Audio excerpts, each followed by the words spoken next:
శ్రద్ధగా వాక్యాన్ని విందాం.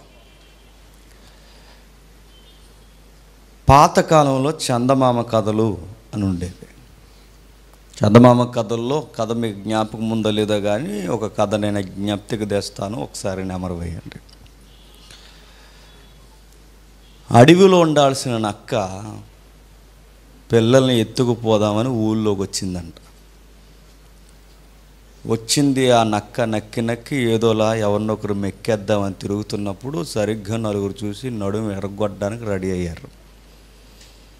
ఆ బెంబేలు ఎత్తిపోయిన ఆ గుంట నక్క పరుగులు తీసి సరాసరి ఒక రంగుల డబ్బాలో పడిపోయింది. ఆ రంగుల డబ్బాలో పడిపోయినప్పుడు ఆ రంగులు పులుముకుంటూ దులుపుకుంటూ జనాలు వెళ్ళిపోయిన తర్వాత అడవిలోకి వెళ్ళిపోయింది. మిగిలిన ఏవైతే అడవి జంతువులు ఉన్నాయో ఈ అడవి జంతువులన్నీ చూసి అరే ఏదో కొత్త జంతువు వచ్చేస్తున్నారా అనుకున్నాయి. ఇప్పటివరకు అలాంటి షేడ్స్ ఉన్న జంతువుని వారు చూడలేదన్నమాట. ఆ అడవి జంతువు చూసి అనుకున్న ఎవరో కొత్త జంతువు, ఎవరో బహుశా ఈయనే మన కొత్త కింగ్ ఏమో అనుకున్నారు. అనుకునేసరికి ఆకలితో నేను నక్కని ఎప్పుడైతే ఈ జంతువులన్నీ గౌరవిస్తున్నాయో ఇదేదో బాగుంది కంటిన్యూ చేద్దాం అనుకుంది. ఎవరు?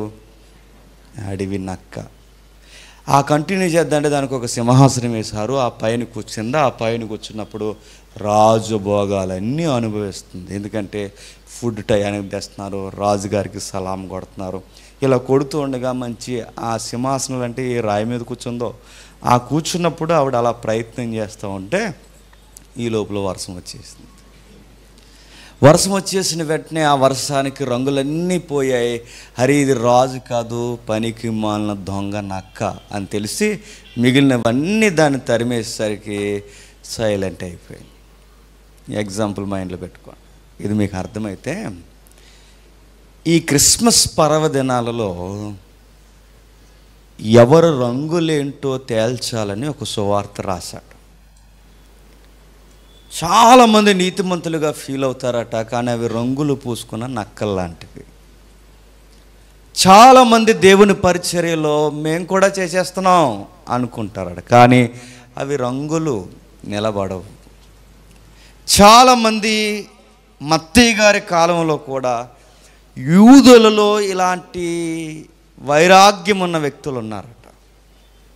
ఎలా ఉన్నారు వాళ్ళు ఎలా ఉన్నారంటే యూదులలో పరిసయ్యులు ఉన్నారు, యూదులలో శాస్త్రులు ఉన్నారు. ఇందులో వాళ్ళు కూడా యేసు ప్రభువుని అంగీకరించారు. ఈ అంగీకరించిన వారు కొందరు ఏమన్నారంటే ఇదిగో యేసు ప్రభు ఏదైతే ఉందో వంశావళి ప్రకారం దాన్ని మేము వెంబడిస్తున్నాం, నీతిమంతులమని కొందన్నారు. లేదు లేఖనాల ప్రకారం అబ్రహాం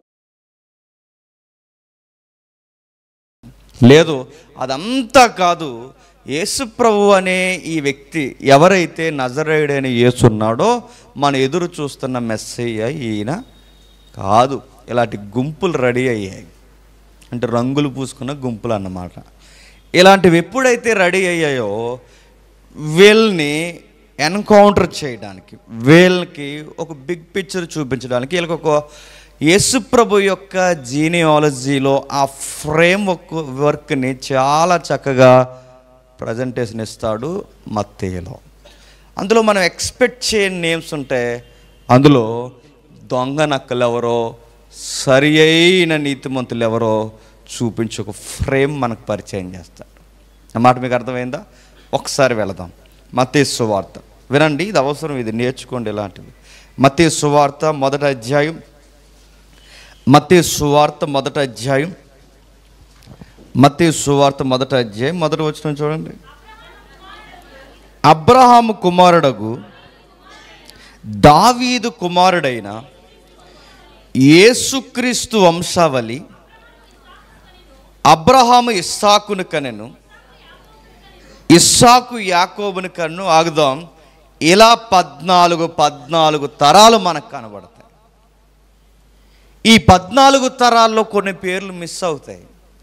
ఎప్పుడైనా మీకు ఓపుకుంటే, మీకు ఇంట్రెస్ట్ ఉంటే ఇలాంటివి చెప్పడం నాకు ఆసక్తి ఎక్కువ. ఇందులో కొన్ని నేమ్స్ మిస్ అవుతాయి, కావాలనే మత్తయి గారు మిస్ చేస్తారు. దీన్ని ఏమంటారంటే వంశావళి పట్టిక. ఇందులో కొన్ని పేర్లు మిస్ అయినప్పుడు మత్తయి గారు అంటేనే లెక్కల మాస్టర్ ఆయన. ఆ లెక్కల మాస్టర్ అట మనం చదువుతున్న పేర్లో ఒక లెక్క ఎట్టి రాసాడట. లెక్క నెంబర్ ఉంటుంది చూస్తారు, నెంబరింగ్. యూదులకు ఉండే విధానం ఏంటంటే నెంబరింగ్ కోడ్ ఎక్కువ వాడతారు వాళ్ళు. మీరు ఈ 14 తరాలు ఉన్నాయిగా, ఈ 14 తరాలకి ఒక్కొక్క అక్షరాన్ని విడదీస్తే మళ్ళీ ఆ అక్షరంలో ఆ అక్షరాలు కోడ్ చేసే నేమ్ ఎవరిది వస్తుంది తెలుసా? దావీదు గారిది వస్తుంది. నా మాటలు మీకు అర్థమవుతున్నాయి లేదు? అంటే ఇబ్రూయులకి లేదా యూదులకి ప్రతి అక్షరానికి ఒక నెంబర్ ఉంటుంది. నా మాటలు మీకు అర్థమవుతున్నాయా? మన దరిద్రపు నెంబర్లు వేరు, 143లు, ఈ శతాధారం, ఆ నెంబర్లు వేరు. వాళ్ళ నెంబర్ కోడింగ్ వేరు. వాళ్ళ నెంబర్ కంటే వాళ్ళ అక్షరాన్ని, వాళ్ళ నెంబర్కి ఒక అక్షరం ఉంటుంది, ఒక అక్షరంతో ఒక నెంబర్ ముడిపడి ఉంటుంది. అంటే ఒక నెంబర్ కోడింగ్ ఇస్తాడు. కావాలని కొన్ని నెంబర్లు సైలెంట్ చేస్తాడు ఈ అధ్యాయంలో. ఆ నెంబర్ డీకోడ్ చేస్తే ఒక నెంబర్ వస్తుంది. ఆ నెంబరు నిన్ను నన్ను చూపిస్తుంది. అది ఎప్పుడండి అంటే ఇప్పుడు వద్దు, ఎందుకంటే ఇప్పుడు ఈ జీనియాలజీలు ఈ లెక్కలు తేలవి. ఎప్పుడైనా వీలైతే నెక్స్ట్ ఇయర్ దీని సంగతి చూద్దాం. ఇప్పుడు మనకు కావాల్సిన ఒక సంగతిని చూద్దాం. అయితే ఈ లెక్కల్లో నుంచి కొందరిని కావాలని లెక్కల్లోకి చేర్చాడు. అంటే వాళ్ళ లెక్కల మనుషులు అంటే ఎక్కువగా వాళ్ళ లెక్కలే ఫాలో అవుతారు. ఎవరు? ఇశ్రాయేలు. మీరు కావాలని చూడండి, ప్రకటన గ్రంథంలో కూడా మృగం యొక్క సంఖ్య లెక్కింపనేమో ఆ మనుషుని సంఖ్య 666,666.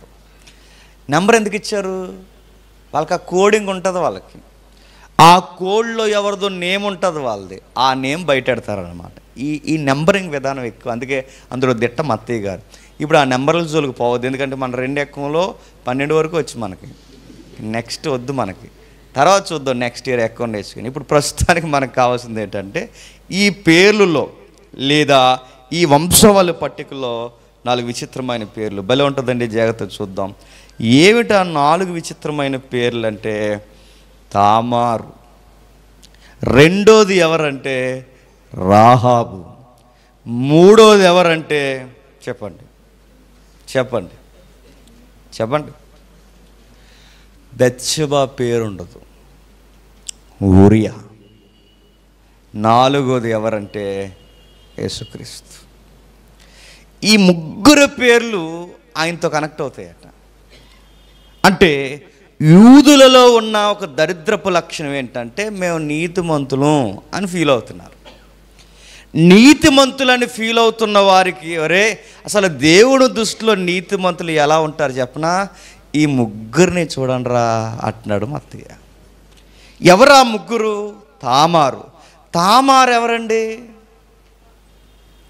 మిమ్మల్ని అడుగుతున్నాను నేను. తామారు ఎవరు? తామారు ఎవరు? అదే మా ఈదిలో ఉంటుంది ఆవిడంటారా? తామారు ఎవరు? ఒక అన్యురాలు, ఇశ్రాయేలీల్లో లేని ఒక అన్యురాలు. పైగా తనకి వివాహం ఇశ్రాయేలీలతో అయితే భర్త చనిపోతే యోధా అనే ఒక వ్యక్తి దగ్గర నిలబడిన ఒక అన్యురాలు. అంటే యోధా అనే వ్యక్తి యాకోబు నుంచి వచ్చిన వాడు అయినను తామార్ అనే వ్యక్తి చెప్పండి ఇశ్రాయేలురాలు కాదు. తామారు బయట ఆవిడ అయితే అక్కడ యోధా మీరు ఇంటికి వెళ్ళిన తర్వాత చదవండి, టైం తక్కువగా, మీరు ఇంటికి వెళ్ళిన తర్వాత చదవండి. యోధా అంటాడు నువ్వు నాకన్నా నీతిగా ప్రవర్తించావు అంటాడు. ఇప్పుడు చెప్పండి, ఈ వంశావరిలో ఏవైతే big shots names Mattayya coat చేస్తున్నాడో ఆ బిగ్ షాట్స్ నేమ్స్లో అసలు లెక్కల్లో లేని పేర్లు ఎవరో చెప్పనా? ఒక అన్యురాలు పేరు పెట్టాడు. అంటే ఏం చెప్పాలనుకుంటున్నారు బాబు? మీరు అనుకున్నట్టు అబ్రహాము సంతానమనో, మీరు అనుకున్నట్టు ఏదో రికమెండేషన్ క్యాండిడేట్లనో, మేము లేఖనానుసారంగా ఉన్నామనో మీరేదో పెద్ద ఫీల్ అయిపోకండి. దేవుడు ఎవరితో ఉంటాడు చెప్పనా? లెక్కల్లో లేని వాళ్ళతో ఉంటాడు. అందులో మొదటి వరుసలో ఉంది తామారు, రెండో ఆవిడ ఉంది చూడండి, ఎవరు? రాహాబు. రాహాబు ఎవరండి? ఈవిడ అన్యురాలే. ఆవిడని ఎందుకు కోట్ చేస్తున్నాడు? ఆవిడని ఎందుకు కోట్ చేస్తున్నారంటే ఇశ్రాయేలీలు దేవుని దగ్గరుండి బహిరంగంగా ఎన్నో కార్యక్రమాలు చూసి ఎర్ర సముద్రం పాయలైపోవడం, ఆకాశం వాకిండ్లు ఇప్పబడి మన్నా కురవడం, రకరకాల కార్యక్రమాలు జరిగితే అవన్నీ చూసి మోసే మీద సనిగారంట. నువ్వు పెద్ద నాయకుడివి, నీ వెనకాల మేము ఉండాలి, మేము ప్రత్యేకంగా వెళ్ళిపోతున్నాంలే అన్నారంట. అంటే చూసారా, అన్నీ చూసిన వాళ్ళు నాయకుడిని ఎదిరించారు, అన్నీ చూసిన వాళ్ళు దేవుడి మీద సనిగారు. ఏమీ చూడని రాహాబ్ అనే వేశ్య, అయ్యా మేమేం చూడలేదు కానీ ఎర్ర సముద్రం పాయలు చేశాడు మీ దేవుడు అన్నప్పుడు మా గుండెలు అదిరిపోయి కరిగిపోయినాయి. దేవుడు అరణ్యంలో అద్భుతాలు చేశాడన్నప్పుడు మాకు ఆశ్చర్యం కలిగింది. మరో మాట చెప్తున్నానయ్యా, మేము నివసిస్తున్న భూభాగాన్ని పక్కా దేవుడు మీకు ఇస్తాడయ్యా. ఐ బిలీవ్, నేను ఖచ్చితంగా నమ్ముతున్నాను. ఇదిగో దేవుడు ఈ భూభాగాన్ని మీకు ఇచ్చేయబోతున్నాడు. నేను విన్నదాన్ని బట్టి నమ్మేస్తున్నాను. కళ్ళతో చూసిన ఇశ్రాయేలీలు నమ్మలేదట, చెవులతో విన్న ఈవిడు మాత్రం. చెప్పండి, ఇందులో ఎవరు నీతిమంతులు చెప్పండి? చూసినోళ్ళ, చూడకుండా విని నమ్మునోళ్ళ? మా అత్తయ్య గారు మామూలు సొరకలు వేయట్లేదు ఈ నక్కలకి. నా మాట అర్థమైందో లేదో మీకు? రంగులు పూసుకుని ఈ నక్కలకి మామూలు సొరకలు కాదు, ఎలాంటి సొరకలు వేస్తున్నాడు చూడండి. మీరు ఎక్కువ ఫీల్ అవ్వకండి, మీరు చేసిందల్లా జరుగుద్ది అనుకోకండి. మిమ్మల్ని కాదని దేవుడు మరొక చోట నుంచి తన ఏర్పరచుకున్న వారిని పిలుస్తున్నాడు. కళ్ళు పెద్దవి చేసి చూడండి అంటున్నాడు. తామారుని చూడండి, బయట ఆవిడ.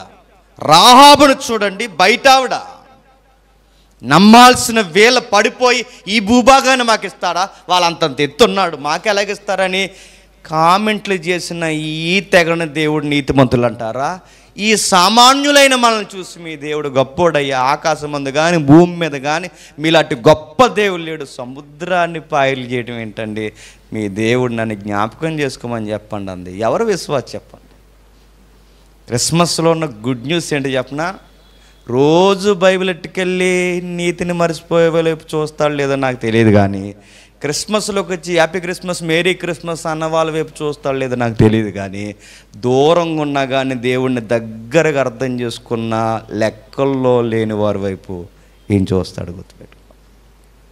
ఇక మూడో ఆవిడ ఉంది. ఆవిడెవరు? రూతు. రూతు గారు ఆవిడని చూడండి. ఆవిడ సిచ్యువేషన్ ఎలాంటిదండి? మీకు నేపథ్యం అర్థమైతే, రూతు న్యాయాధిపతులు ఇదంతా ఒకటే కాలం. న్యాయాధిపతుల కాలంలో ఏం జరుగుతుంది? దరిద్రం అంతా రూతు న్యాయాధిపతి కాలంలో జరుగుతుంది.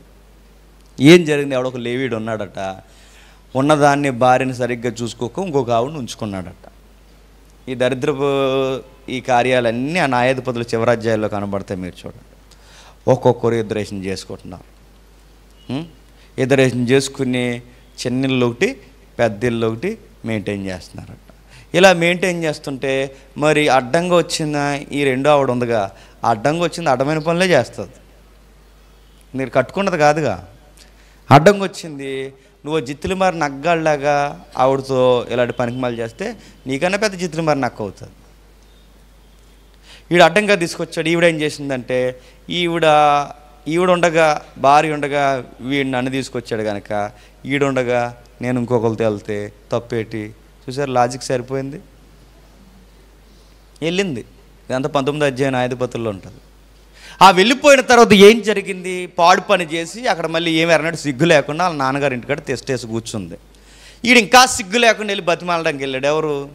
ఈ లేవీడు. జరిగింది కొత్త బెల్లాన్ని ఇంటికి తీసుకురావడానికి అన్నట్టు, జరిగింది జరిగింది, రామ్మ సుందరి మళ్ళీ మనం కాపురం చేద్దాం అని చెప్పి మళ్ళీ తీసుకురావడానికి వెళితే ఈ లోపల ఈ ట్రావెల్లో ఏమైందంటే అల్లరి మొక్క ఎక్కువైపోయారు ఇజ్రాయెల్ దేశం.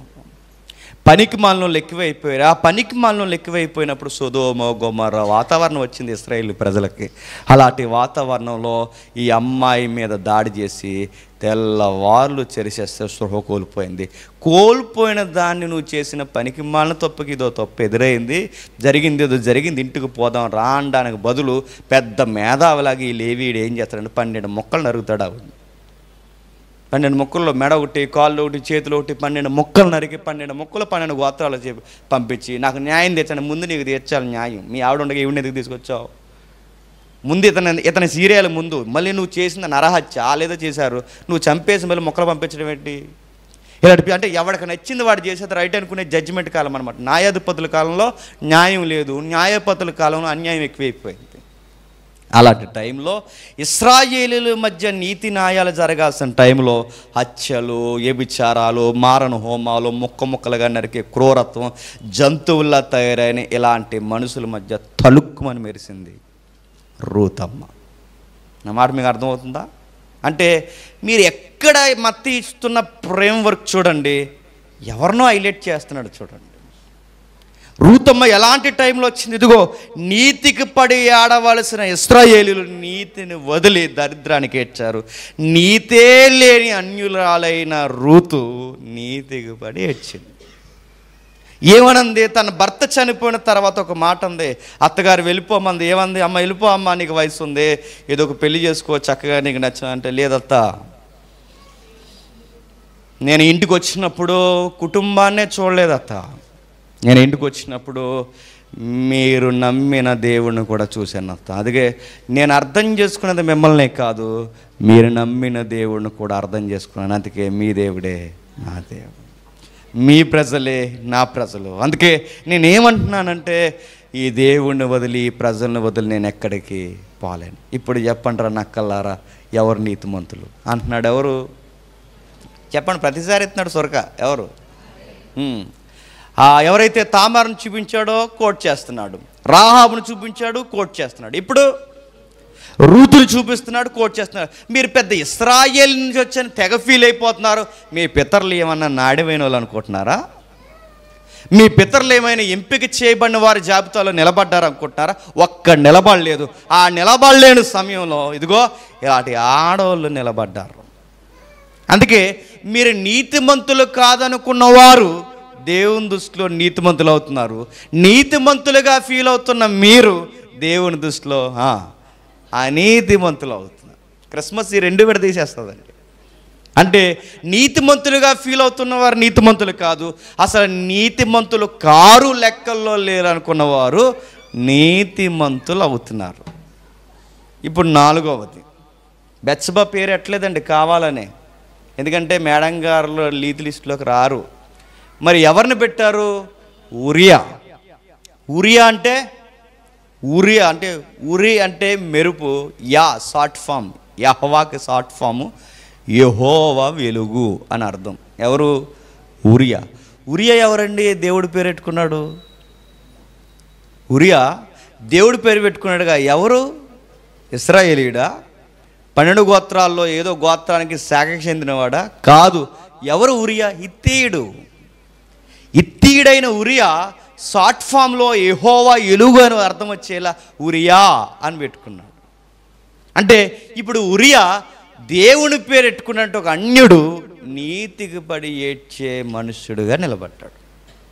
నిజమైన క్రిస్మస్ కాంతులు ఉన్న ఆయనలో. మన రాజుగారు ఎవరైతే ఉన్నారో దావీదు గారు, జరుగుతున్న సంఘటన మీకు తెలుసు. యుద్ధము మోపుగా జరుగుతుంటే, ఆ యుద్ధము మోపుగా జరుగుతున్న టైంలో, యుద్ధము గంభీరంగా జరుగుతున్న టైంలో యుద్ధానికి పోకుండా చక్కగా టయానికి భోంచేసేసి బాగా రెస్ట్లోకి వెళ్ళిపోయి తర్వాత ఆ రెస్ట్కి మంచి చల్లగాలికి పైకి వచ్చాడట. ఆ చల్లగాలికి కనబడ్డారు ఆయనకి. ఒక మాట ఎప్పుడో చెప్పాను, మళ్ళీ చెప్తాను. పరిచర్యలో నెగ్లిజెన్సీ ఉన్న, పరిచర్యలో పర్లేదులే అనే ఒక నేరో మైండ్ స్టార్ట్ అయిన పనికి మానవన్నీ సాతానుగాడు మనకి చూపిస్తాడు. జాగ్రత్త. మనం ఎప్పుడు దేవుని పనిలో ఉన్నాం అనుకోండి, ఆ సాతానుగాడితో యుద్ధం చేసే ఆ పనిలో ఉన్నాం అనుకోండి, మన మైండ్ అంతా అక్కడ ఉంటుంది. యుద్ధం లేకుండా టయానికి భోంచేసి ఎల్లకెలా పడుకొని బాగా సుఖం మరిగి అలాగే ఇలా గాలి తిరిగితే గాలి వాళ్ళందరూ కనబడతారు మనకి. గాలి ఆవిడ కనబడ్డది కింద. ఎవరు? బెత్షెబమ్మ. ఆవిడ కనబడితే ఈయన ఏమన్నాడు? పోనీ ఏదో ఆయనకున్న ఇమేజ్ని బట్టో, ఆయనకున్న సెంటర్ ఆఫ్ అట్రాక్షన్ లేదా ఆయనకున్న అధికారాన్ని బట్టో మొత్తం మీద ఆవిడని ఇంటికి రప్పించాడు. ఇంకా జరగాల్సిన పాపం జరిగిపోయింది. ఆ జరిగిపోయిన తర్వాత ఎవ్వరికి తెలియదు అనుకున్నారు. కానీ విషయం ఏంటి చెప్పనా? చీకటి జీవితంలోకి వస్తే మోకాల్లోకి దిగిపోద్దట. ఏంటి? పిల్లి అనుకుంటుందట, కుండలో మొహం పెట్టి నన్ను ఎవ్వరు చూడట్లేదు, అంతా చీకటిగా ఉంది అనుకుంటుందట. నడ్డి ఎరగొట్టేసా కానీ దానికి తెలియదట ఎవరు కొట్టేశారు అని. ఎందుకంటే నువ్వు లోపల చీకటి ఉందనుకున్నావు కానీ బయట చీకట్లేదు. గుర్తుపెట్టు, ఆయనకి సమస్తం కనబడతాయి. ఎప్పుడైతే ఈయన వెళ్ళాడు, వెళ్ళిన తర్వాత అనతి కాలంలోనే ఆవిడ ఒక వార్త పంపింది, మీరేమనుకున్నా పర్లేదు రాజుగారు, మనం చేసిన ఈ పాపానికి ఇప్పుడు నేను ప్రెగ్నెంట్ని అని చెప్పి దావీదు మాస్టర్ ప్లానింగ్లన్నీ వేస్తున్నాడు. ఎంత మాస్టర్ ప్లానింగ్ వేసాడంటే అర్జెంటుగా యుద్ధంలో నుంచి యెహోవా వెలుగైన ఊరియాని రప్పించండి. రప్పించిన తర్వాత ఊరియాకి సెలవులు ఇచ్చాడు. రప్పించిన తర్వాత ఊరియాకి దగ్గరుండి ఎంకరేజ్ చేస్తున్నాడు. ఊరియాకి ఇంకా ఏమంటున్నాడు చెప్పండి, మంచి పళ్ళు పలహారాలు ఇచ్చి, అక్కడ పదం ఉంటుంది, మీరు ఇంటికి వెళ్ళిన తర్వాత చదవండి, కాళ్ళు గడుక్కో ఇంటికెళ్ళి అంటాడు. కాళ్ళు గడుక్కు ఇంటికెళ్ళి అంటే ఏంటి? బూడిదడేసిందనా? కాళ్ళు గడుక్కు ఇంటికెళ్ళి అంటే ఎబ్రూ సౌండ్ లేని చెప్పనా, మీ ఆవిడతో కలు వెళ్ళి అని దాని అర్థం. కాళ్ళు గడుక్కు ఇంటికెళ్ళి అంటే దగ్గర నడుతున్నాను, అలా ఆవిడ దగ్గరికి వెళ్ళాలని నేను చెప్పాలండి ఈయన? ఇలాంటివన్నీ ఈయనెందుకు చెప్తున్నాడు అంటే ఇప్పుడు ఈ ప్రెగ్నెన్సీ ఎవరి మీద గెంటేయాలనుకుంటున్నాడు? దావీదు, అబ్రహాం అని ఫీల్ అవుతున్న మీ నక్కలైన మీ అందరికీ చెప్తున్నాను అంటున్నాడు మత్తయ్య. ఎక్కడో గొర్రెలకు కాసుకుంటున్న సామాన్యుని తీసుకొచ్చి నీతికి నిలబెట్టి రాజుని చేస్తే, మన తండ్రి అయిన దావీదు నీతిని వదిలేస్తే నీతికి పడి నిలబడింది దావీదు కాదు, ఉరియా. ఉరియా ఎలా నిలబడ్డాడు? ఉరియా ఒక మాట అంటాడు, వెళ్ళు కాళ్ళు గడుక్కుని మీ ఆవుడుతూ ఉండంటే అప్పుడు ఉరియా ఏమంటాడు చెప్పనా, ఎలా ఉండగలను సార్, దేవుని ప్రజలు అక్కడ యుద్ధం చేస్తుంటే, దేవుని మందస్సం అక్కడ యుద్ధంలో ఉంటే, దేవుని మందస్సము దేవుని ప్రజలు యుద్ధం చేస్తుంటే నా భార్యతో ఎలా సుఖపడమంటాడని ఆ నీతిని చూసినప్పుడు నేను అడుగుతున్నానండి, ఇద్దరిలో ఎవరు నీతిమంతులు చెప్పండి? దేవుని మందస్సం అక్కడుంటే ఇక్కడ భోజనం చేసి సుఖపడుతున్న ఈ నీతి ఉందా ఆ జోన్లో? లేకపోతే దేవుని మందస్సం అక్కడ ఉన్నప్పుడు కనీసం భోజనం కాదు కదా, నా భార్య దగ్గరకు కూడా పోలేనన్నా ఏ మనుషుడికి నీతి ఉందా చెప్పండి? ఎవరు నీతిమంతుడు? ఇప్పుడు చెప్పండి, అసలు యూదులు ఎక్స్పెక్ట్ చేయలేని వివరణ ఏంటి చెప్పినా, మీరు ఏదో అనుకుంటున్నారు రంగులు పూసుకుని, అబ్రహాము మా తండ్రి, దావీదులో మేము వరుసలో ఉన్నామని. అసలు మిమ్మల్ని ఎవరిని వరుసలో పెట్టలేదు. దేవుడు వరుసలో కోరుకున్నది ఎవరినో తెలుసా? ఎంపిక లేని బయటోళ్ళు కోరుకున్నాడు, లెక్కల్లో లేని బయటోళ్ళను కోరుకున్నాడు. ఇదిగో అసలు ఏమాత్రం మనకి అవగాహన లేని వారిని కోరుకున్నాడు. మన యోధా కన్నా తామారు నీతిమంతురాలు, అరణ్యంలో అద్భుతాలు చూసిన ఇశ్రాయేలు కన్నా రాహాబు నీతిమంతురాలు, న్యాయాధిపతుల కాలంలో ఇశ్రాయేల్ జనాంగం కన్నా నీతికి నిలబడిన రూతు నీతిమంతురాలు, గొర్రెల కాపరిని సామాన్యమైన వ్యక్తిని రాజుని చేస్తే నీతిని మర్చిన దావీదు కన్నా ఇత్థీయుడైన ఉరియా నీతిమంతుడు. ఇప్పుడు చెప్పండి అబ్బాయిలు అన్నాడు ఎవరిని? యూదుల్ని. మత్తయి సువార్త ఎవరికి రాశాడు తెలుసా? యూదులకి రాశాడు. యూదులకి రాశాడు కనుక ఈ షార్ట్స్ అన్నీ, గన్ షార్ట్స్ అన్నీ ఎవరికి ఇస్తున్నాడు చెప్పండి? యూదులకి వేస్తున్నాడు. ఆ యూదులకి వేస్తూ అంటున్నాడు, ఇదిగో ఆయన ఎంపిక లేని వారితోనే ఉంటాడు, మీరేదో పెద్ద పోటుగాళ్ళు ఈర్లు సూర్లు అని ఫీల్ అవ్వకండి, మిమ్మల్ని అందరినీ దేవుడు ఆయన లెక్కల్లో పక్కనెట్టేశాడు అన్నాడు. ఇప్పుడు చెప్పండి, ఇప్పుడు యేసుప్రభు యొక్క బాగా వినాలి, ఇప్పుడు యేసుప్రభు యొక్క ఆ జీనియాలజీలో ఎవరు కలుస్తారు చెప్పండి? మరలా నా మాట మీకు అర్థమైందో లేదో, యేసుప్రభు వంశావల్లో మత్తయి గ్యాప్ ఇచ్చాడు. నెక్స్ట్ ఇయర్ చూద్దాం. ఆ మత్తయి గ్యాప్ ఇచ్చిన వాటిలో ఇప్పుడు ఆ గ్యాప్లో లేదా ఆ వంశావల్లో ఎవరు అంటుకట్టుబడతారు? ఈ మూడు పేర్లు చూస్తే ఎవరైతే దేవుని నీతిని గమనిస్తారో చెప్పండి, వాళ్ళు ఆ క్రిస్మస్ దేవుడి వంశావళి జాబితాలో ఉంటారు. ఎంపిక లేని వారు, అర్హత లేని వారు, అసలు ఊహల కందన వారందరూ ఈ క్రిస్మస్ దేవుడు వంశావళి ఎంపికలోకి జాయిన్ అవుతారు. అందుకే యేసుప్రభు కూడా పరలోక రాజ్యంలో ముందరసులో ఎవరుంటారంటే పరిసయ్యులు శాస్త్రులు కాదు, వ్యభిచారులు చెప్పండి, దొంగలు చెప్పండి, అబద్ధికులు. అంటే ఎలా? వ్యభిచారం చేస్తూ ఉండరు, దొంగతనం చేస్తూ ఉండరు, హత్యలు చేస్తూ ఉండరు. వాళ్ళకి అర్థమైన తర్వాత నీతికి పడి చావడానికి రోత జీవితాన్ని వదిలేస్తారు, దేవుని కొరకు నిలబడతారు. అది అలాంటి వారు ముందరసలో ఉంటారంటే యేసుప్రభు ఎవరి చేతులు పట్టుకోవడానికి వస్తాడో తెలుసా? మీరు ఎప్పుడు చూడండి, దీనులను, దౌర్భాగ్యులను, లెక్కల్లో లేని వారిని, ఇలాంటి వారిని పట్టుకోవడానికే ఆయన వస్తాడు. ఇక చివరిగా నేను ముగించే ముందు గొర్రెల కాపర్లకి చెప్తాడు కదండి ఆయన, ఎవరు? గాబ్రియేలు. ఏమని చెప్తాడు? ఇదిగో మీకు ఇదే ఆనవాలు అన్నాడు. ఆనవాలంటే ఆయన, ఈయనే, ఆయన ఎక్కడే ఉన్నాడనడానికి అడ్రస్ ఆనవాలంట. ఇప్పుడు ఆయన ఇక్కడ ఉంటాడు అనడానికి ఆనవాళ్ళు ఏంటి చెప్పండి? ఎన్ని క్రిస్మస్లు వినేసి ఉంటామో మిమ్మల్ని అడుగుతున్నాను నేను. ఆయనకి ఇదే ఆనవాళ్ళంటే అడుగుతున్నాను. ఆనవాళ్ళు ఏంటి? సత్రము, చెప్పండి, క్షమించండి, పశువుల పాక, పొత్తుగుడ్లు. అడుగుతున్నాను, ఈ దేవుడికి ఆనవాళ్ళు ఏంటి తెలుసా? పశువుల తొట్టె, నెక్స్ట్ పొత్తుగుడ్డలు. అంటే మనుషులు ఊహించలేని స్థలంలో, ఉండడానికి ఇష్టపడలేని స్థలంలో ఆయన ఉంటాడు. అదే మనకి ఆనవాళ్ళు. ఎంత బాగుందండి అన్నమాట. అంటే ఆయన ఎక్కడైతే మనుషులు ఉండడానికి ఇష్టపడరో అక్కడ, బాగా వినాలి, అక్కడ ఆయన ఉంటాడు. ఆయన కోటలో లేడు, చెప్పండి, పాకలో ఉన్నాడు. ఆయన ఎక్కడ ఉంటాడు తెలుసా? పట్టింపు లేని ప్రాంతాల్లో, ఎన్నిక లేని మనుషుల మధ్య ఉంటాడు.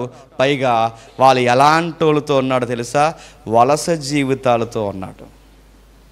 వలస జీవితాలు ఏంటంటే, మీరు ఇంటికి వెళ్ళిన తర్వాత చదవండి, రెఫరెన్స్ కోట్ చేస్తాను, జస్ట్ మీరు ఇంటికి వెళ్ళిన తర్వాత చదవండి. యోసేపు మరియలు జనాభా లెక్కలకు వస్తారు కదండి. ఎక్కడికి ఎక్కడికి ఎక్కడికి ఎన్ని క్రిస్మస్లు చేసేసామో చెప్పండి. ఎక్కడికి? క్లారిటీగా చెప్పండి. 10 రూపాయల ప్రశ్న చెప్పండి. ఎక్కడికి చెప్పండి. వాళ్ళిద్దరూ జనాభా లెక్కలు రాయించుకోవడానికి వస్తారు. ఎక్కడికి వస్తారు? బెత్లెహేమ్ అండి. బెత్లెహేమ్కి వస్తారు. అడుగుతున్నాను, వీళ్ళు బెత్లెహేమ్కి ఎందుకు రావాలి? అక్కడ ఒక మాట ఉంటుంది, ఆ ఊరు ప్రజలు కనుక ఆ ఊరే లెక్కల్లోకి రాయించుకోవడానికి రావాలి. ఇప్పుడు క్వశ్చన్ రివర్స్, మరి ఆ ఊరు ప్రజలు ఆ ఊరిలో ఉండకుండా నజరేతుకి ఎందుకు వెళ్ళిపోయారు? గలిలయ ఎందుకు వెళ్ళిపోయారు? వెళ్ళిపోయారు కాదు, వాళ్ళ వలస జీవులు ఎప్పుడో తండ్రుల కాలంలో వెళ్ళిపోయారు. గుప్పడి మెతుకు కొరకు, పనిపాట్ల కొరకు పల్లెటూర్లు పోయారు. అంటే వీళ్ళు ఎలా అంటాం చెప్పిన, రోజు కూలీ జీవితాలు మరియమ్మ, యోసేపు. వీళ్ళ జీవితాలు ఎలా అంటే చెప్పిన, సొంత ఊరిని వదిలేసి వెళ్ళిపోయారు. ఎక్కడికి చెప్పండి? ఎక్కడో నజరేతుకి, ఎక్కడో గలిలయకి. ఇంచుమించు ఈ అడ్రస్లు కూడా మారిపోయాయి. మళ్ళీ పంచాయతీకి వెళ్తే కానీ అసలు అడ్రస్ ఇదని తెలుస్తలేదు మనకి. అంత దూరం వెళ్ళిపోయారంటే వీళ్ళు ఎవరంటే వలస జీవులు. ఈ వలస జీవుల దగ్గర ఉన్నారట ఎవరు? మీరు అంతా మత్తయి చూసారు, ఎలాంటి సురకలు వేస్తున్నాడు వాళ్ళకి. వీళ్ళందరూ మీరు చూడండి, వీళ్ళు ఎక్కడెక్కడ ఉంటారంటే ఈ సువార్థికులు అందించే సురకలు ఏంటంటే వీళ్ళ మీదకి ఆయన ఎప్పుడు సామాన్య ప్రాంతాల్లో సామాన్యులతో, లెక్కల్లో నీలోనితోనే ఈయన ఉంటాడు. ఇక నెక్స్ట్, సత్రంలో స్థలం దొరకలేదట వాళ్ళకి. ఎవరికి? యోసేపు మరియలకి. సత్రంలో అంటే, సత్రం అంటే మన అందరం, నేను కూడా లాస్ట్ ఇయర్ వరకు అలా అనుకునేవాడిని. సత్రం అంటే ఏదో జనాభా లెక్కలకు వచ్చిన వాళ్ళకి ఏదో పెద్ద పెద్ద పాకలు వేస్తారు, ఆ పాకల్లో కొన్ని రోజులు ఉంటారు అనుకున్నాను. నో, ఇబ్రూలు అలా లేదు. సత్రం అంటే ఎలా ఉంటుంది చెప్పిన, ఈ డబ్బున్న వాళ్ళు ఉంటారు చూసారా, వీళ్ళకట్ట గెస్ట్ రూమ్స్ ఉంటాయట. Guest rooms. ఈ గెస్ట్ రూమ్స్ ఎవరైతే ఉంటారో అంటే మేడగదులు ఉంటాయి చూసారా, పాత్రమైన చదువుతున్నప్పుడు పెద్ద ఇల్లు ఉందనుకో, వాళ్ళ పెద్ద ప్రహారీ ఉందనుకోండి, ఆ పైన గడి కడతారు, విడుదు గదులు అంటారు అనమాట. ఈ విడుదు గదుల్ని గెస్ట్ రూమ్స్, లేదా తాత్కాలికంగా ఎవరైనా వస్తే కొత్త వాళ్ళకి ఇచ్చే షెల్టర్స్ ఇచ్చే రూమ్స్ అన్నమాట. అవి డబ్బున్న వాళ్ళకి సిటీస్లో ఉండేవి. అవి బెత్లెహేమ్లో చాలామందికి ఆ రూమ్స్ ఉన్నాయట. అలాంటి రూముల్లో, అలాంటి ఇళ్లల్లో అందరికీ స్థలాలు దొరికాయట. చెప్పండి, వీళ్ళకి స్థలం దొరకలేదట. ఎందుకు దొరకకుండా చెప్పండి? ఎందుకంటే వీళ్ళ పేదోళ్ళు, నెక్స్ట్ నోరు లేనోళ్ళు. ఇంకా అందరికీ స్థలాలు దొరుకుతున్నాయి కానీ వీళ్ళకి ఎందుకు దొరకదు? వాళ్ళు డబ్బున్నోళ్ళు కనుక కాస్త డబ్బున్నోళ్ళకే స్థలాలు ఇస్తారు. వాళ్ళ పేరున్నోళ్ళు కనుక కాస్త పేరున్న వాళ్ళకే స్థలాలు ఇస్తారు. వాళ్ళ మోతుబర్లు కనుక మోతుబర్లకే స్థలాలు ఇస్తారు. వీళ్ళకి పేరు లేదు, నోరు లేదు, మోతుబరితనం లేదు. పైగా వీళ్ళకి మంచి పేరు కన్నా అసలు మీ ఇద్దరికి పెళ్ళయిందా అన్న ఒక ప్రశ్న ఉంది వాళ్ళ దగ్గర. అసలు మీ ఇద్దరికి పెళ్ళి అయిందా, ప్రదానం చేయబడిన తర్వాత గర్భం ఏంటి, ఇన్ని క్వశ్చన్స్ ఉన్నాయి. ఇలాంటి వాళ్ళకి దగ్గరగా పెట్టుకుంటారా, దూరం పెడతారా చెప్పండి. విషయం ఏంటి చెప్పనా, ఈ పెళ్ళి కాని ఇద్దరినే బాగా వినండి. లోకం అనుమానాలతో చూస్తూ గర్భం మోసుకుని తిరుగుతూ నోరు పేరు లేని వీళ్ళని ఈ లోకం దూరం పెడితే ఇలాంటి వాళ్ళని చెప్పండి దగ్గర పెట్టుకున్నాడు ఈ క్రిస్మస్ దేవుడు. ఈయన ఎవరితో ఉంటున్నాడు మీకు అర్థమవుతుందా? నా మాటలు మీకు అర్థమవుతున్నాయి లేదు అంటే మొదటి నుంచి కూడా అసలు లెక్కల్లో లేని వాళ్ళతోనే ఉంటాడు ఈయన, పట్టింపు లేని వాళ్ళతోనే ఉంటాడు ఈయన, సామాన్యులతోనే ఉంటాడు ఈయన, వాళ్ళతోనే ఘనమైన కార్యాలు చేయిస్తాడు ఈయన. నెక్స్ట్ ఏంటి తెలుసా, అక్కడికి వెళ్ళిన తర్వాత ఆ ఊర్లో ఎవరో జాలిపడి, పసిబిడ్డ ఈదులో ఏముంటుందిలే, మా ఇంటి వెనకాల పశువుల పాక ఉంది, ఆ పాకలో ఉండండి అన్నారు. ఎవరో జాలిపడ్డారు దారిలో, మరి బాలింత కదండి, చిన్న బిడ్డ ఏడుస్తున్నారు, ఎవడో జాలిపడ్డాడు, మీలాటోడు నాలాటోడు స్థలం ఏం లేదన్నమాట. మీలాటోడు జాలిపడి ఆయనకి వెనకాల మా పశువుల పాకలో ఉండండి అంటే ఆ లోపల ఉన్నారు. ఒక రచయిత అంటాడు, అయినా మళ్ళీ దేవుడు ఎవరితో ఉన్నాడు చెప్పనా, ఎంపిక లేని మూగజీవులైన పశువులతో ఉన్నాడట. చూడండి, ఎవరో ఒక రచయిత చాలా కాలం క్రితం అన్నాడండి, ఏమంటాడంటే పశువులకున్న ఇంకిత జ్ఞానం అట మనుషులకు లేదట. అరే భలే ఉందరా అని ఒక బ్రదర్కి చెప్పాను, భలే కోట్ చేశాంటే, ఊరుకో పశువులు అలా అనుకున్నాయని ఆయనకి తెలుసా అన్నాడు. మంచి తీసుకోమను, పశువులు అలా అనుకోలేదు, దాని మీద పెద్ద ప్రసంగం చేశారు. విషయం ఏంటి చెప్పనా, అలా అనుకుంటాయని మీకెలా తెలుసు అంటే, మీరు యెషయా గ్రంథం చదవండి. ఎద్దట కామాందు నెరుగునట, గాడిద తన సొంత వాడిని దొడ్డెరిగినంట అని అడుగుతున్నాను. ఇవి మనుషుల్నే ఎరిగితే పుట్టించిన దేవుణ్ణి ఎరగవ చెప్పండి. కాకులు అరుచుచుండు పిల్ల కాకులు ఎవరికి మొరపెడతాయట, మూగజీవులు ఎవరి వైపు చూసి అరుస్తాయట. అంటే వీటికి ఎవరు తెలుసట, దేవుడు తెలుసంట. అంటే ఆ రోజు పశువుల పాకలో యేసుక్రీస్తు వారిని పరుండ పెడితే ఇవి ఎవరిని గుర్తుపట్టుంటాయి చెప్పండి. అందుకే మనుషులైనా పక్కకు జరిగే స్థలం ఇవ్వలేదు, కానీ ఈ పశువులు మాత్రం డిస్టర్బెన్స్ లేకుండా చెప్పండి వాటి స్థలాన్ని చెప్పండి ప్రభువుకి ఇచ్చాడు.